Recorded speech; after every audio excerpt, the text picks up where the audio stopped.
Alright, let's go ahead and begin your Week 8 lecture. This week we're going to talk about campaigns, votings, and elections. But before we begin, I just want to go ahead and mention just a few things, I think. First off is that I understand that this week, the week of the 9th through the 9th through the 13th, sorry, I had to look at my calendar real quick. The 9th through the 13th, I understand, is spring break for most of my high school students. So if you want to go ahead, enjoy your spring break this week, but then go ahead and just view this lecture next week when you return to school on the 16th, and we'll just treat it as week 8 for you guys that way. So that being said, because it's spring break for my high school students this week, the discussion board for this week will not be due until March 22nd, is what it looks like, March 22nd. So you guys have 2 weeks to watch this lecture and complete the discussion boards, because it's spring break for Galveston College next week. It's spring break for my high school students this week, so we'll just kind of count this as a 2 weeks worth of lecture, I guess, even though it's a really short lecture today. So I hope that makes sense. If you have any questions, let me know, but for the most part, just watch this YouTube video sometime in the next 2 weeks, and then post to the discussion board by the 22nd, and you guys should be good to go. Things to consider for your spring break, though: consider starting on your essays if you haven't already done so. If you haven't started on your essays yet, consider doing that. Get a head start on that. That way you're not rushing towards the end of the semester to try to get everything done. So, all right, let's go ahead and begin on campaigns, voting, and elections. While there's a lot of stuff to talk about with campaigns, voting, and elections, we're going to only focus in Texas specifically. So we're not going to be talking about presidential elections and things like that. We're going to be talking specifically just about campaigns, votings, and elections here in Texas. So we'll begin with campaigns in Texas. And the fact is that campaigns in Texas really do follow the national trend. Campaigns are getting very expensive, and Texas campaigns are no exception. A very serious campaign for a statewide office in Texas is very, very expensive. Now, there's all sorts of facts and figures, and if you want to look up how much it costs to run a campaign in Texas, you can easily Google search Texas campaign dollars spent or something like that, and you can get a lot of numbers. But the example that I found here, I always find it a very interesting case, was the 2012 GOP Senate primary. And when I say GOP, GOP means Republican. GOP stands for Grand Old Party, and it's used interchangeably. It's a synonym for Republican. So GOP means Republican. If you ever see GOP on the news, they're talking about the Republican Party. So for the 2012 GOP Senate primary, they spent over $26 million to win a state that is Republican. Republicans themselves had to spend $26 million to win their own state. And in the 2012 GOP Senate primary, you had Ted Cruz versus David Dewhurst. And Dewhurst is, I don't know if you guys know much about him, but he is he's known for losing elections. He has bad luck. He has really bad luck in elections for whatever reason. But you can see here that Ted Cruz spent $7 million. His opponent, David Dewhurst, spent $19 million. And most typically in campaigns, when you outspend your opponent, you're going to win. David Dewhurst doubled what his opponent was spending, plus a little bit more, almost tripled it nearly. He spent $19 million and lost to Ted Cruz in the GOP Senate primary. $26 million just to win the GOP nomination for Senate. Now, typically in Texas, if you win the GOP nomination, or the Republican nomination, that typically means that you're going to go ahead and win the state. And that's exactly what happened for Ted Cruz. So Ted Cruz spent $7 million, won the nomination for the Republican Senate position, and then ended up beating his Democratic opponent in the general election. Now, it's noted that Cruz spent far less against his Democratic opponent because in Texas, it's all about winning the Republican nomination. The general elections typically go to the Republicans, so it's all about winning that primary election against the candidate from your own party. Also, that among that $26 million is also worth noting that a lot of outside PACs, which are called political action committees, political action committees, poured millions of dollars directly into advertising for this race, above and beyond the actual campaign spending. So the campaign spending itself was $26 million. Estimates are very, very high for the actual amount of dollars spent when you factor in all the outside money that went into this race. So that's why it's just one of my favorite examples. It shows that even if you spend or triple the spending of your opponent, you can still lose in Texas, because it's all about how deeply red the state is. But that being said, it's still a great example also of how much money is really spent in Texas campaigns. Texas campaigns are very, very expensive. You can see here, this is for 2010. Unfortunately, the numbers for 2014 aren't really that official yet, so they're still trying to gather information and things like that. But for 2010, you can see the amount raised by all candidates in Texas in the 2010, and this is listed by the political party. So Democrats, even though they didn't really stand a chance in Texas, they still spent a lot of money. For the governor's race, they spent almost $37 million to the Republicans' $54.5 million, which is a lot of money. For judicials, Democrats didn't really spend a whole lot of money here, but you can see the Republicans spent $2.5 million. For other statewide offices, Democrats spent $3 million, which is still a lot just to run a losing campaign. $3 million just to lose that many statewide offices, to the $21 million for Republicans. In the House, Democrats spent $28 million, Republicans spent $48 million. And then in the Senate, $3 million to the Republicans, almost $7 million. So millions of dollars is what I'm trying to really show here. Millions of dollars spent on Texas campaigns to win a Republican state. It costs a lot of money to maintain the Republican stronghold, and clearly the Republicans do have that money. But that being said, Democrats are also spending a lot of money, and they're winning a few seats here and there across the state. So lots of money into campaigning in Texas. And that's nationwide, too. Texas is no exception. Texas has a lot of money in it as well, but states everywhere, people are spending a lot of money just to win political office. And one of your discussion board questions tries to tackle that. Is that a problem that there's so much money in politics today? It's up to you. That's your opinion. But I'm just kind of trying to give you an idea of the dollar figures and stuff spent on campaigns. Why are Texas campaigns especially costly? Well, there's extensive travel. To get across a state from El Paso to Houston is over 800 miles. That's a lot of travel time. So there's extensive travel, and it's often done by airplane. You can imagine going from El Paso to Dallas to Houston in one day. And so that's increasing the cost of Texas campaigns. Also, there's a large number of media markets. You need to put political advertising into each media market. So the San Antonio market, the Austin market, the Dallas market, the El Paso market, the Houston market, as well as regional media markets as well in South Texas. So there's a large number of media markets, and to place an ad into each of those media markets costs money each time. You can't just simply make one ad and then expect it to air in every market. You have to go to each media market and then pay each media market a separate amount of dollars, whatever they may agree on, to air in that media market. I hope that makes a little bit of sense. I feel like I'm kind of rambling there, but hopefully that makes a little bit of sense. Also, to win a seat in Texas requires a number of campaign professionals. You need to have campaign professionals to win a big state like Texas. Texas is a huge prize for a politician, and so in order to win that, you need to hire a solid staff around you to run your campaign. Also, there's a certain cost in polling. Polling such a large electorate is expensive, so to conduct those polls, that takes money and takes people that are willing to conduct the polls themselves, and you have to pay those as well. So there's a lot of overhead costs, basically, in running a campaign, in addition to the day-to-day holding campaign events and things like that. So campaigns in Texas are especially costly for, I would say, these 4 reasons, but in addition, you can probably think of a number of reasons why campaigns are so expensive when you think about the day-to-day operations and things like that. So, campaign strategies in Texas. Well, Texas campaign strategies really just mirror the national campaigns. Any political campaign typically follows this strategy. One, you need to focus on battleground areas. You need to focus on areas where support is about equal.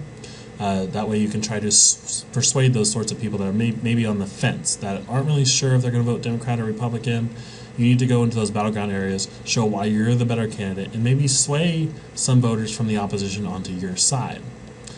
Also, you need to make sure you have fundraising. You want to go to areas with strong support in order to gain funds. You want to go to party conventions. You want to go to fundraising events with your supporters to show that, hey, I'm one of you, I'm here among you, and also, can you contribute to my campaign and things like that. So fundraising is very important.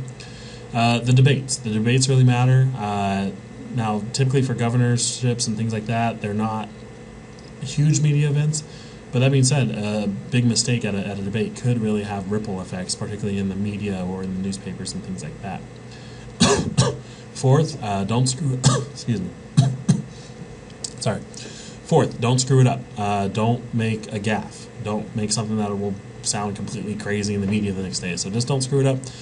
And then finally, stump speeches. Stump speeches are just 20-minute speeches.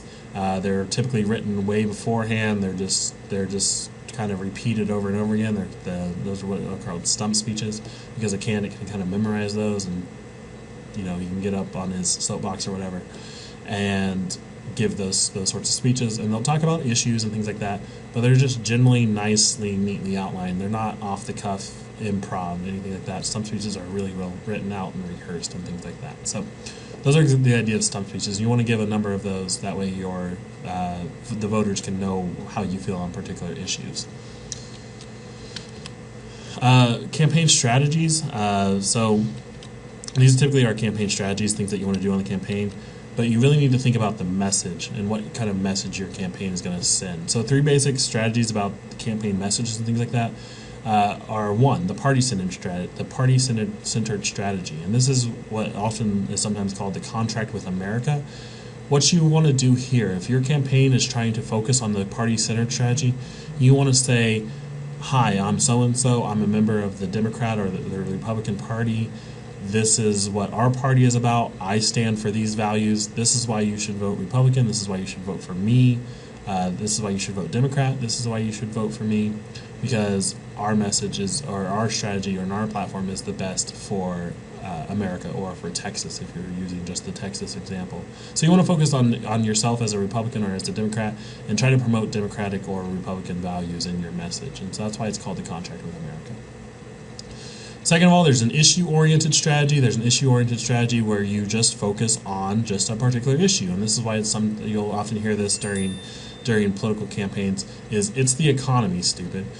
So with an issue-oriented strategy, you'll focus on just one issue. Now, whether that be the economy, or maybe, I'm trying to think in the American example, sorry, my mind is still in American politics, the foreign policy, or whatever the big issue of that time is. You want to focus on just that particular issue and show why you're the better candidate to tackle that issue. And then finally, the image-oriented strategy, and this became really popular with President Obama. It's kind of a post-partisan message. You want to say that I'm beyond party politics. I can work on both sides of the aisle.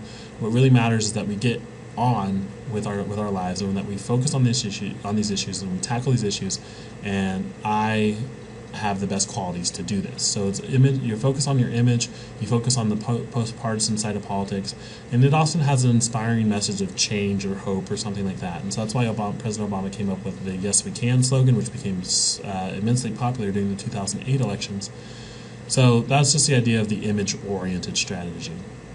And most campaigns have strains of each 3 of these at one time or another. They'll focus on maybe the party-centered message, or the issue-oriented message, or the image-oriented message.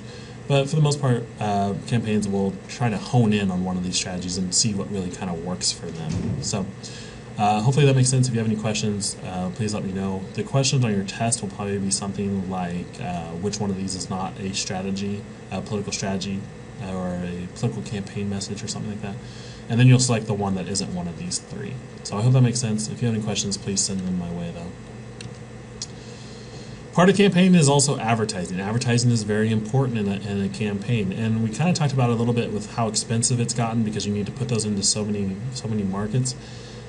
But the trend in American politics now is negative advertising, and most campaigns, regardless of whether you're talking about a federal election or you're talking about a national election, it all has to do with negative campaign, negative advertising. And you can see here that 90% of all campaign ads are at some point negative. Now, when you poll people about negative advertising, you can see largely that the public does not like it. When they're asked about whether they like negative advertising or not, most of them will say, "No, I don't like it. I don't like that it's so negative, it drags people down, it's not a productive dialogue," anything like that. But then when you see the effects of negative advertising, most studies will show that it works. So the public doesn't like it, but for some reason in our psychology, it really is very effective and it works. And that's why political campaigns do it so much. And you can see this little graph here. You can see how much it's really changed over the years. And I don't know if this contrast really shows up on your computer screen or not. Forgive me, but it does show up fairly nicely here. So on the top here, you have this dark purple, which means negative. And then in the middle, you have this kind of medium purple, which says contrast. And then the light purple is positive image advertising. And in 2000, this is in 2000, we had about 40% positive ads. So everything was nice. We didn't talk, we didn't bring each other down. We had nice, productive dialogue. We talked about what the candidates' actual issues were and things like that. But you still had certain strains. You had about 30% of negative advertising in 2000. Now, so 30%, that's not too bad, right?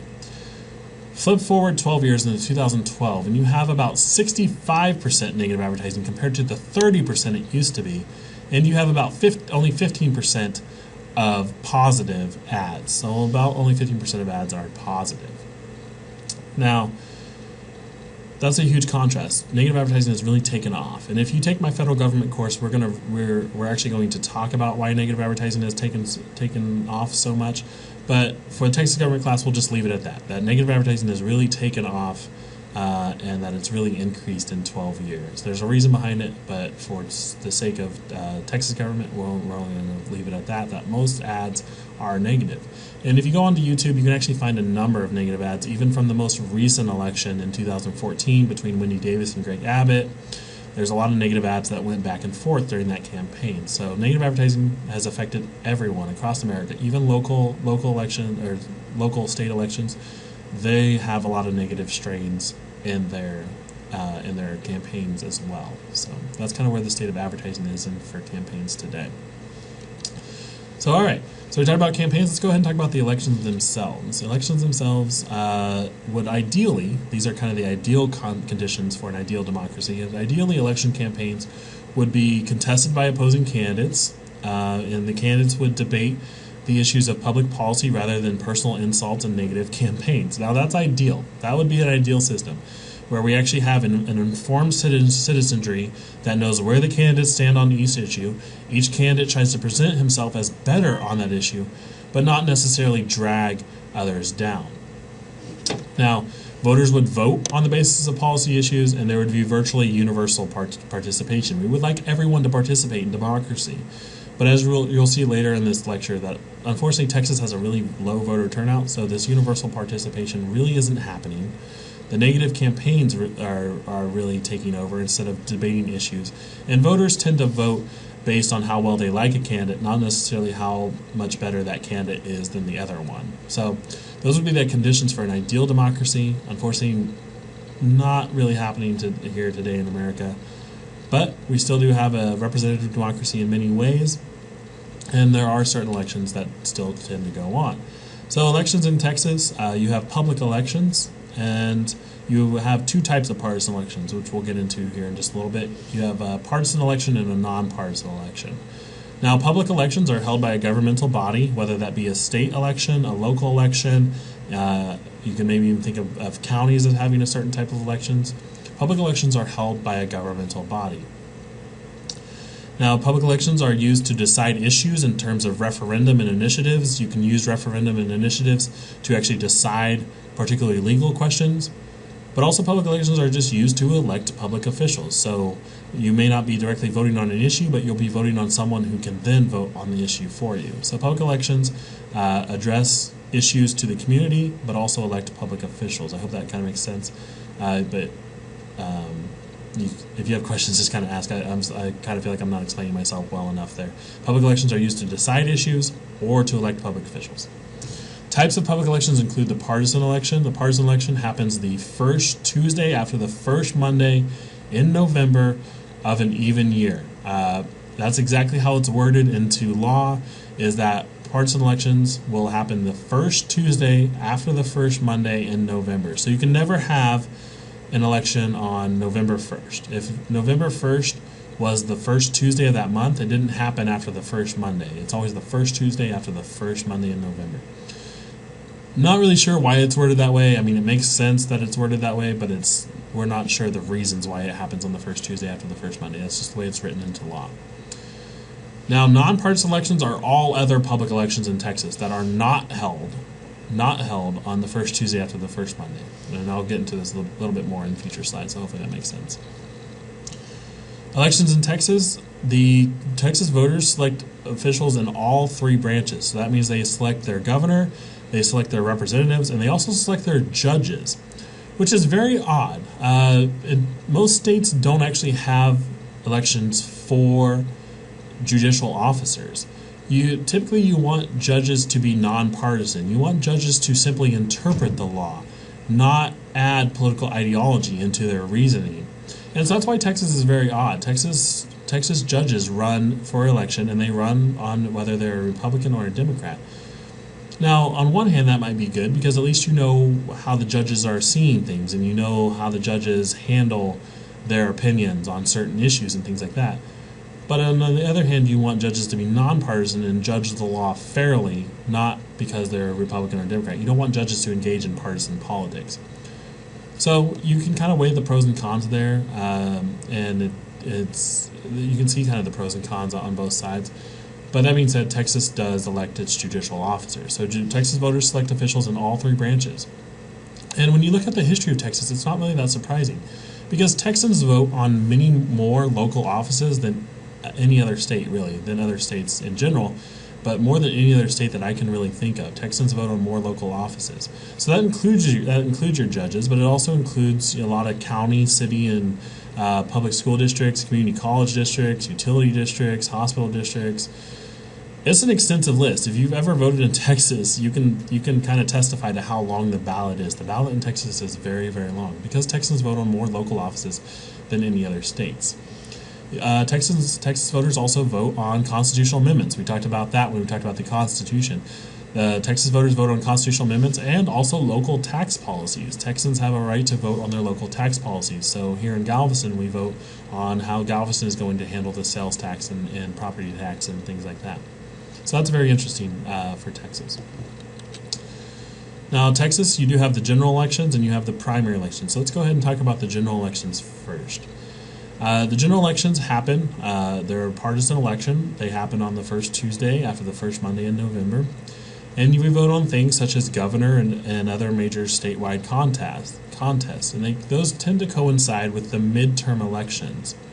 Now, midterm elections are elections that happen on even number years that are not on years with the presidential election. So, presidential election happened in 2012, 2016, and will happen in 2020. The midterm elections will happen in 2010, 2014, 2018, and 2022. So, midterm elections do not coincide with the presidential election. So we vote on governor when we vote on the governor when we do not vote on the president, basically. So the governor elections and other major statewide contests are scheduled not to coincide with the presidential race. So we voted for governor most recently in 2014, which 2014 was not a presidential race. Presidential race, like I said, happened in 2012. It will happen again in 2016. We'll vote on governor in 2014 and 2018. So I hope that makes a little bit of sense how governor elections happen. Governor and other major statewide contests, those happen on years that are not presidential elections. Those happen on midterm election years. If you have any questions about that, please let me know. I hope that makes sense. But like I said, if it doesn't make sense, please let me know, because it will be very important for your test. Now, it's deliberately done this. Texas deliberately does not schedule it to coincide with presidential race, because it might diminish the national partisan coattail effect. So let's say you have a really, really popular Republican president, simply because they're going to the ballot to vote for that Republican president. They would then also vote for the Republican governor and then vote for the Republican senator. So it's supposed to diminish this kind of grabbing onto the coattails of such a popular figure at the federal level to affect the state level, and those sorts of things. Same way with the Democrat. If you had a very, very popular Democratic president, then the worry is that you would simply vote for the Democratic governor candidate and the Democratic Senate candidate and things like that, simply because the Democratic president, was so popular. So you don't want this national partisan coattail effect. And you also want to diminish the positive impact of a state candidate that could offer national candidates. So once again, just kind of the coattail effect there as well. You want to separate state politics from federal politics, basically, is kind of the idea behind all of this. So once again, I hope that made sense. I feel like I'm kind of rambling, but if it didn't, please do let me know. All right, so that's the general elections. And like I said, they tend to be partisan elections. Partisan elections, you have one party running against the other. Typically you have Republicans versus Democrats, even though here in Texas we do have a very active Libertarian Party as well. So partisan politics or partisan elections pit one party against the other. Now, partisan elections include how to secure a ballot position. You must secure a ballot position. You must be a nominee of a legal political party. Here in Texas, there's a number of legal political parties, but we tend to only talk about the Democrats and the Republicans. You may also get a ballot position in a partisan election if you're a qualified independent candidate. If you've had enough signatures on your petition to signify that, hey, I'm an independent candidate, but I have enough support, I deserve to be on the ballot, then you can be on the ballot, being a qualified independent candidate. You can also be a declared write-in candidate, and that just requires, once again, enough petition signatures to be on the ballot as a write-in candidate. Conducting the election, the partisan elections are conducted by the county clerk or the election administrator of the county. It's overseen or supervised by the Texas Secretary of State.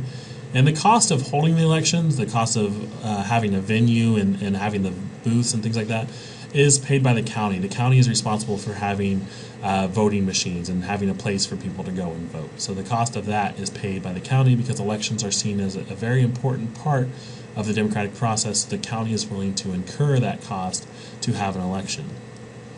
So that would be a partisan election. Now, there's also such thing as non-partisan elections, and there's two different types of non-partisan elections.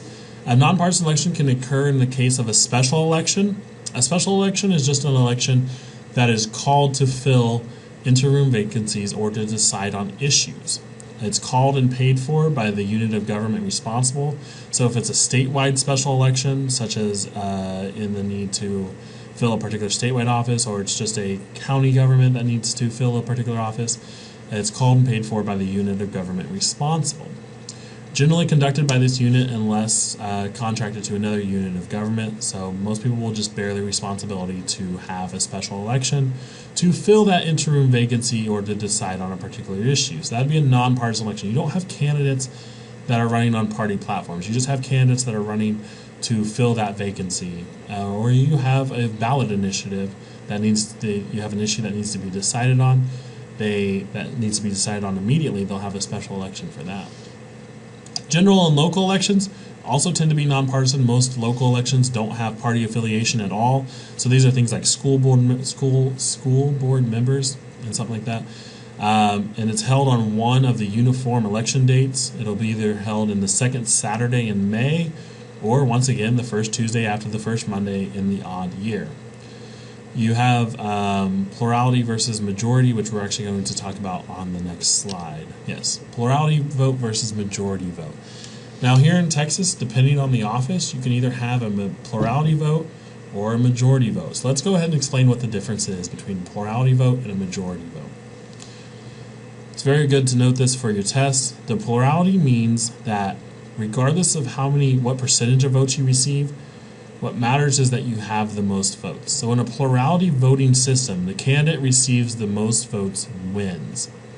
If there are more than two, a candidate may win without an absolute majority. So let's say you have 3 candidates in a particular office that has a plurality rule. One candidate gets 40%, and then the other 2 candidates get 30%. Now, no candidate won a majority, but one candidate did get more than the other 2 candidates, so that candidate now wins.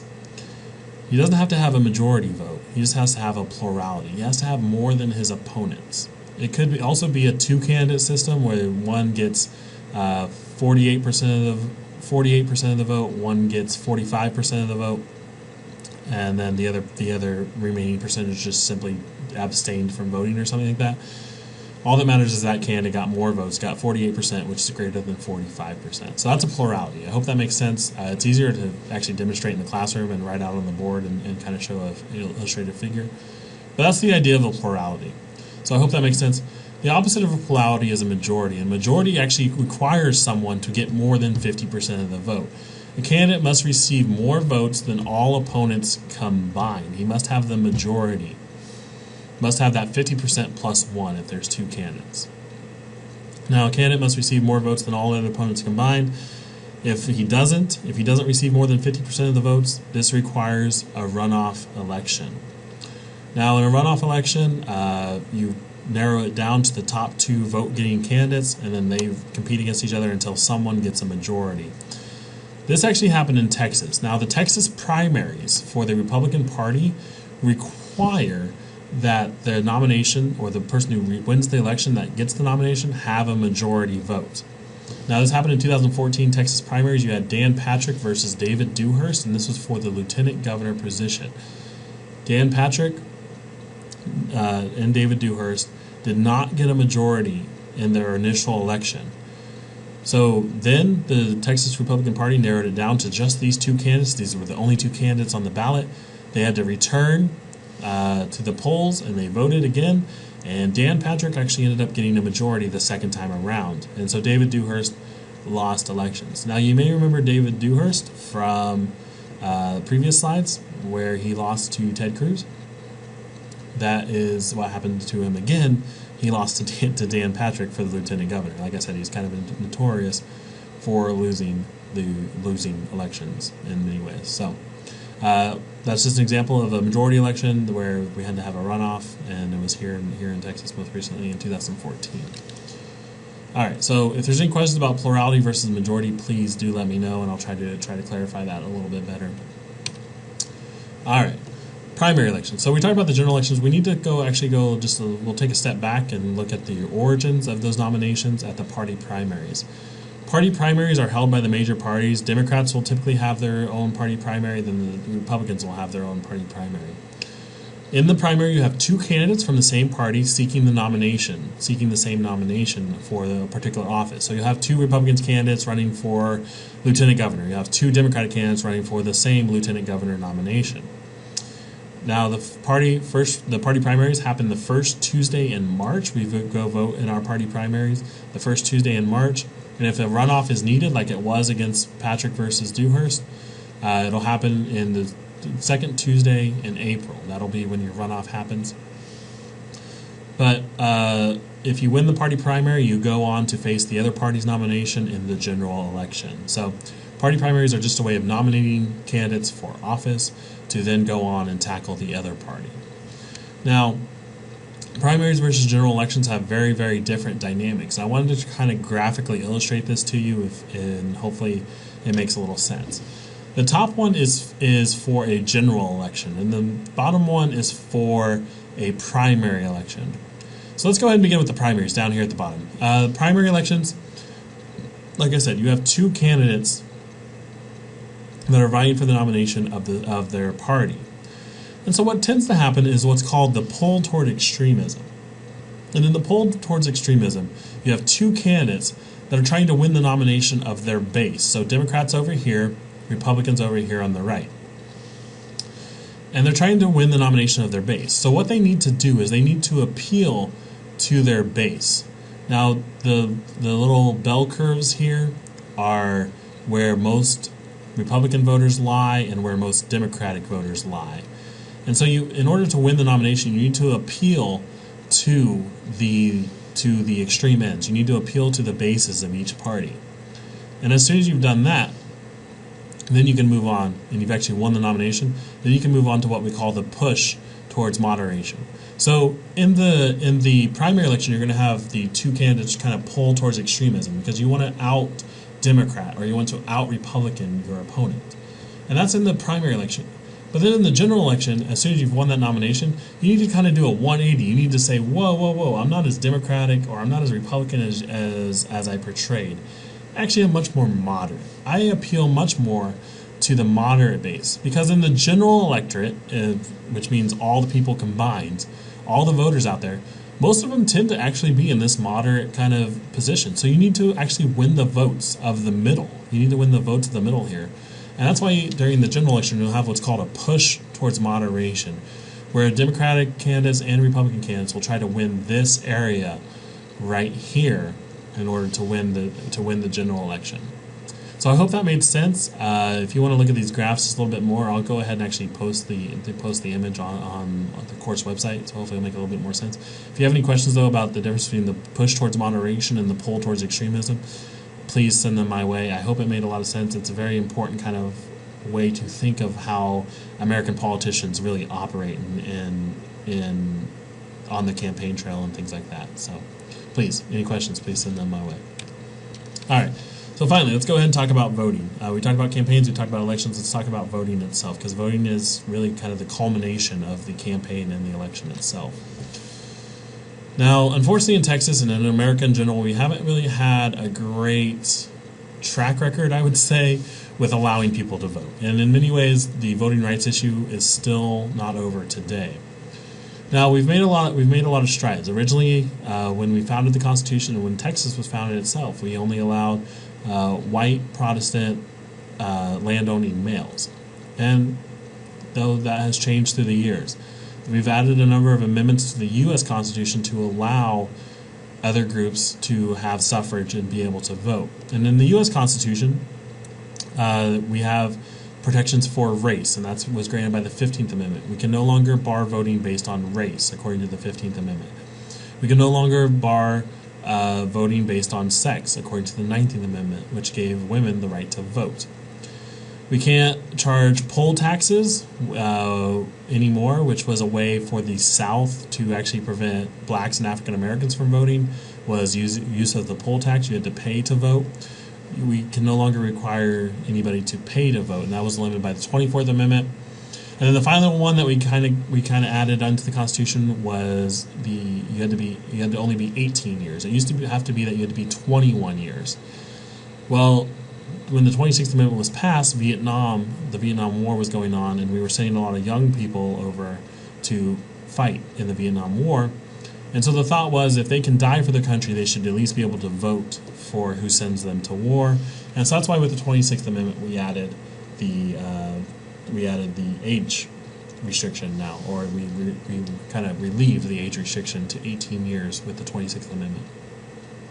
The Texas Constitution, though, still bars voting by the mentally incompetent, by felons, and by paupers, which I found really interesting. The Texas Constitution, paupers just means poor people. If you're too poor, you can't vote. Now, it says that in the Texas Constitution. I doubt that would actually hold up constitutionally or hold up in a court by any means. But it's just interesting to me that that's still in the Texas Constitution. So, mentally incompetent, felons, and paupers. Now, if you are to vote in Texas, these are just simply the legal requirements in Texas. You need to be a U.S. citizen, you need to be over 18 years of age, and you need to have residency in the state and county for 30 days prior to voting. So you need to have at least lived or had a residence in the area for 30 days. Now, last week, many of you submitted extra credit. Good job. I really do appreciate that. You found 5 other reasons, I believe, from the Texas Secretary of State. And those are simply, once again, just felons that have completed their sentence, and then those that are not judged mentally incompetent. So those are the 2 other requirements in the state of Texas. But that kind of goes back to the last slide where I mentioned that the Texas Constitution bars voting by those people. So, but legally speaking, these are the main 3, and then the 2 extra are what I mentioned in the last slide. So, legal requirements for voting in Texas: U.S. citizenship over 18 years, and residency in the state and county 30 days prior to voting. So, those will definitely be on your test. Be sure to be aware of those. Pick the one that isn't one of these 3. That's the hint I'll give you on that one. All right. Registration in Texas.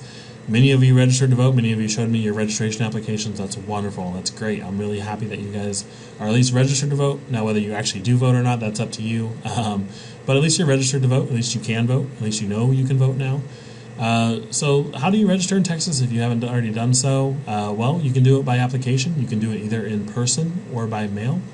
It is effective for the 31st day after the application is received. It is good until December 31st of an odd-numbered year. So for most of you that registered to vote this last week or so, your registration is good until the end of this year. But you will receive a notice to renew your registration at the end of this year, so you guys should definitely go ahead and do that. I guess it's automatically renewed unless persons have moved or died. So I guess you won't really receive that notice. You'll just receive the notice that's been renewed, I guess, is what I'm trying to say. So that's just the simple registration procedures to register in Texas. It's very easy. If you haven't done it yet, please do so. I always encourage everyone to vote, so be sure to do that. All right. Let's go ahead and talk about voter turnout. Like I said, many of you registered. That's great, but it is up to you whether you decide to vote. And unfortunately, Texas turnout is not that great. So the national turnout for voters tends to be around 61 to 63% of the voting age population. Texas kind of lags behind the national average. So in Texas, you have around 13.5 million registered voters, and you have about 17.5 million voting age population. These are people that could register to vote, but necessarily haven't. Percentage of the voting age population that have registered is around 76.54%, which is really not bad. That's actually pretty good. There's a lot of people registered. The problem comes when they actually need to turn out to vote. Only around 8 million actually turn out to vote. So only, actually less than half, way less than half, actually turn out to vote, even though they are of voting age population. And then, around 60% actually turn out to vote if they're registered. So only 60% actually turn out to vote to register. Only 45.55% actually turn out to vote if they are of voting age. So less than half of voting age population in Texas actually votes. And this is how it compares nationally. Now this is a little kind of really colorful graphic. I don't like it as much. I will go ahead and show you the next slide. But these are all the states and their voting age and their voting turnout. Texas ranks way down here. I believe it's in the purple one right here, way down here. And that's in 2008. 2010, really not much better. In 2010, you can see around here, only 33% actually turned out to vote. And in 2012, this is all the states compared. Minnesota's number one. Minnesota, for whatever reason, they like to turn out to vote. So Minnesota, 76.1% turned out to vote, ranked nationally number one. Also ranked nationally number one in 2008. So a lot of people turn out. Wisconsin, same way, number two in 2012, number two in 2008. Where is Texas in this graph? Well, not 1 through 17, not 18 through 34. Texas is down here at 48th. 48th in 2012, actually went down a little bit.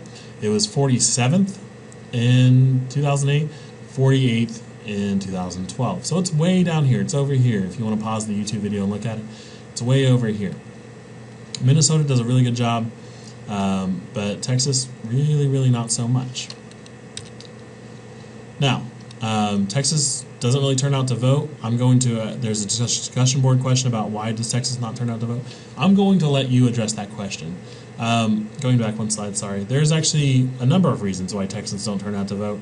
I want to hear your opinion. I'm going to give my opinion on the discussion board as to why Texas does not turn out to vote. But I really want to hear what you guys have to say as well. So let's go ahead and talk about Texas politics and where it's at today in terms of voting and campaigning and elections. Texas political landscape could mean big changes for campaigns and elections, quite frankly. You have, like, we've talked a lot about the changing demographics and how many people are moving in. It could have a huge impact on campaigns and elections. Well, first off, you have the impact of ideologically oriented groups. Texas has a huge libertarian movement happening right now. Texas also has strains of the Tea Party as well. And then also you have ideological-oriented groups, more democratic, liberal-leaning kind of groups that are also moving into Texas as well, particularly in Austin. They're moving into Texas. So you have a lot of ideological groups that could impact campaigns and elections in Texas. Also, we need to talk about the impacts of political action committees and super PACs. If you're in my federal government class, we're going to talk about PACs and super PACs next class. But for this class, just know that political action committees and super PACs are pouring a lot of money into Texas. There's a lot of money into Texas politics. And it's because of these political action committees and these super PACs that are influencing how campaigns and elections function in Texas. Then, as we kind of talked about with the demographics, you have a large inclusion of new groups. You have women. Women are expanding their influence in Texas. Hispanics are a growing segment of the population, and they tend to be more Democratic leaning, so it could influence the political landscape in that way. You have African Americans that still influence the political landscape, particularly in more urban areas. And then you also have religious groups and their impact, evangelical Christians and things like that. How are they impacting the campaigns and elections? Because you need to at least speak to those people and try to at least let them know how you stand on issues and things like that. And all of this kind of returns back to the question that we've kind of dealt with this entire class is, are we returning to partisan equality? It's been a widely Republican-dominated state for a long time now. Are we returning to at least a place where Democrats can still be competitive, or can once again be competitive in campaigns and elections in Texas? Are we returning to that because of the political landscape that is changing in Texas? So that's all I have really for you for campaigns and elections and voting. Let's go ahead and talk about your discussion board questions. So first off, I want you guys to answer, why do you think negative advertising has increased so much during political campaigns? Do you like negative advertising? And then also think about whether you like it or not, but then also think about whether it's effective or not. Is it effective? Have you been persuaded or anything by a negative advertisement at all? And also with this question, I want you to answer, why do you think negative advertising has increased so much? There's not one solid answer. It's really just what you think. I kind of see why negative political advertising has really taken off, but I really want to hear from you guys. What do you think? Second of all, how does the cost of campaigns influence the political system? Does it discourage people from running for office? Does it discourage people who don't have the money to compete? Maybe there's a lot of people with good ideas out there. They just simply can't compete because they don't have the money. Does money matter more than voting? Why or why not? So think about the influence of money. Think about it in terms of campaigns. Think about it in terms of the elections themselves. And then think about voting. Has money influenced your vote in any way? Or do you feel disadvantaged because you don't have the money to influence politicians or anything like that? So go ahead and answer that question. And then finally, third of all, give your opinion. Why do you think voter turnout in Texas is so low? Do you have any ideas about how Texas could improve its voter turnout? I'm going to go ahead and post why I think voter turnout in Texas is so low, but I really want to hear your guys' ideas and your guys' opinion. So all three of these questions really have to do with your opinion and what do you think. I really want to hear from you guys. I want you guys to formulate your own opinion about politics. So these should be some good questions to tackle. Once again, this assignment this discussion board is not due till March 22nd.